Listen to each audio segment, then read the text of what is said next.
आद्य कवी श्री मुकुंदराज स्वामी की जय।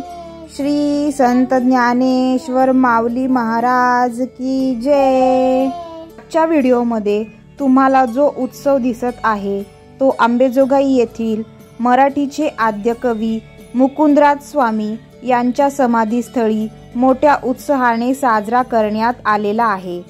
सलग 8 दिवस या परिसरात भजन, कीर्तन, नित्य ज्ञानेश्वरी पारायण, नित्य नेमाने पूजा विधी करण्यात येतात।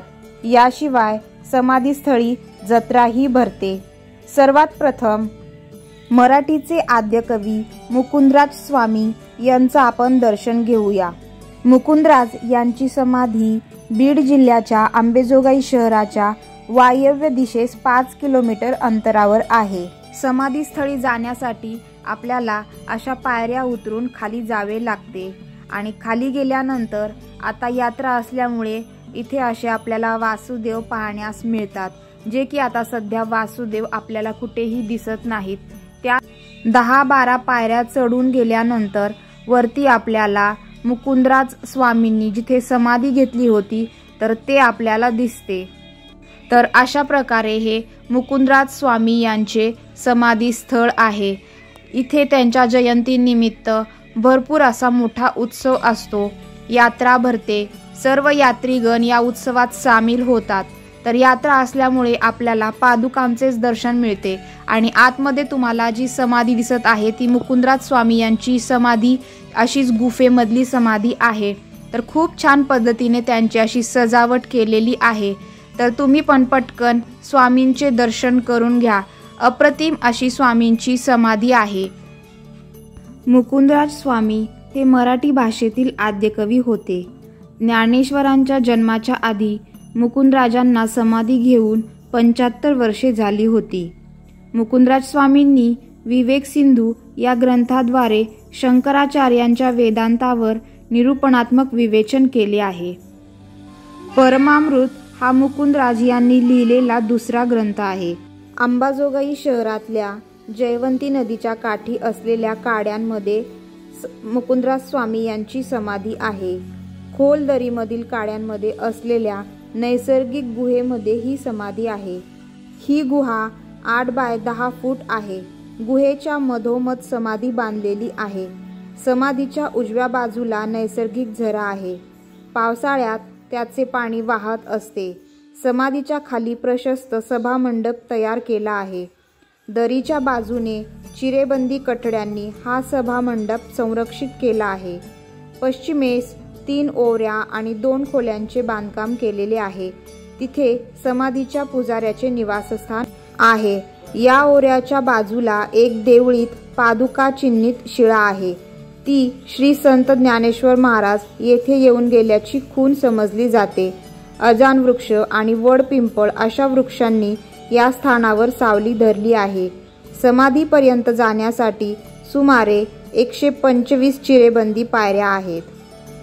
मुकुंदराज स्वामी यांच्या जयंतीमुळे यात्रेमध्ये भरपूर असे स्टॉल लागलेले असतात आणि ही यात्रा खूप मोठी असते।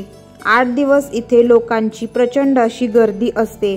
तर जसं की तुम्हाला समोर दिसत आहे भरपूर असे स्टॉल लागलेले आहेत।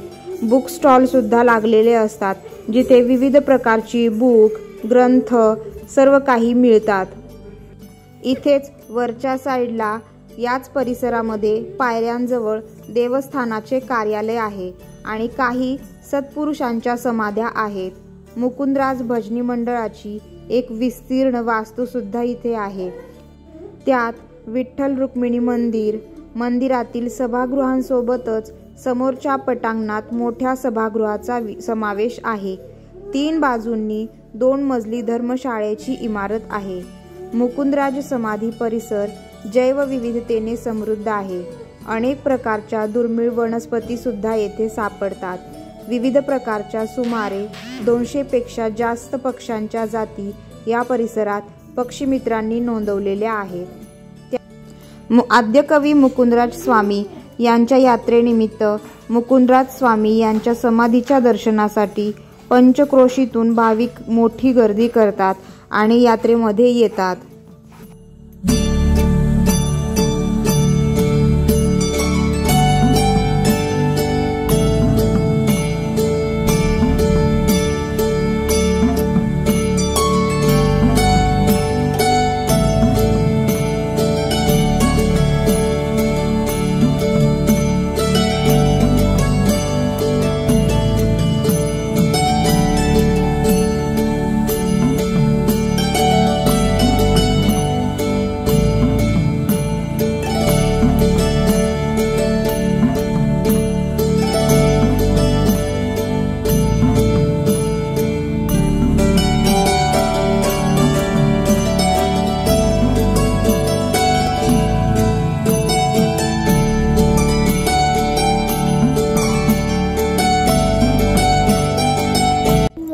समाधी विठ्ठल रुक्मिणी मंदिराच्या समोर आहे आणि माधवबुवा शास्त्री टाकळीकर यांची आहे।